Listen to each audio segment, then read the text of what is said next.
Hello everyone. Today we'll be covering another session on networking, and it could be called IP routing essentials. So let's dig into it. So let's start with let me say that in IP routing essentials, you would need to understand what is the primary function of a router. So a router's primary function is to move an IP from one network to a different network.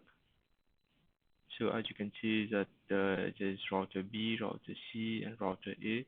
So these can be on different networks. As you can see that the desktop user is connected to router A, and another desktop is connected to router B, which means that they are on different network. Otherwise, they would have been connected to the same routers. So that's the primary function of a router. And moving to the next slide, we'll learn that a router learns about the non-attached networks through configuration of static routes or dynamic IP routing protocols. So what basically it says that a router, it learns about the non-attached networks through when we configure, only when we configure the static routes or through the dynamic routing. So let's move and we'll see that what is a dynamic IP routing. It's essentially what it does, that it distributes network topology information between routers and provides updates without intervention whenever a topology change. So it only happens in dynamic routing compared to static routing. Dynamic routing, whenever there is a topology change, there is updates that are sent in order to make sure that the database is updated. And in dynamic routing, it will also select the best path, which is loop-free path, so that in order to forward a packet to its destination. So this is what dynamic routing protocols does. And a network of interconnected routers and related systems managed under a common network administration is known as an autonomous system. So the autonomous system is basically a network of interconnected routers and which are related to the same, which are related under the same, which are managed under a common network administration. So that's what's an autonomous system. And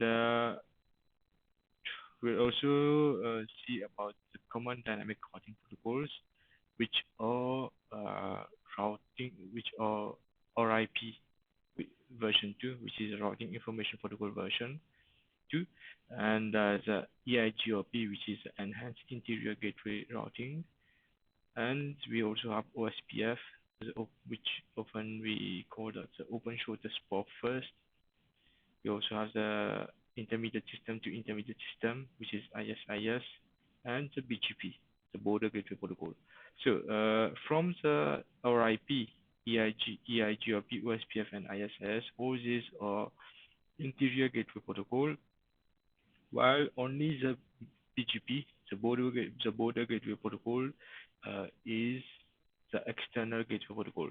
So from RIP to ISIS, these are routing which is done inside the network, and in order to communicate between networks that were not called between this can be connected inside one AS, inside the same AS which is internal, but to communicate with a different AS, we use the external BGP because we have the internal BGP as well that we can communicate within the same AS. But normally, if we have to connect to another network, let's say from uh, from let's say example of an industry, a textile industry that wants to communicate with a foreign steel industry, so they have to communicate with the eBGP. That's the protocol that we use to connect to the internet.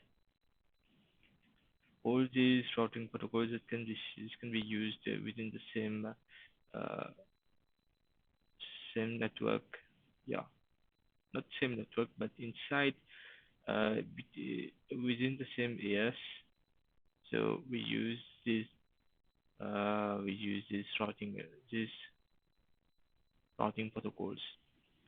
So here is it for now, and I hope you like it, and thank you, and goodbye.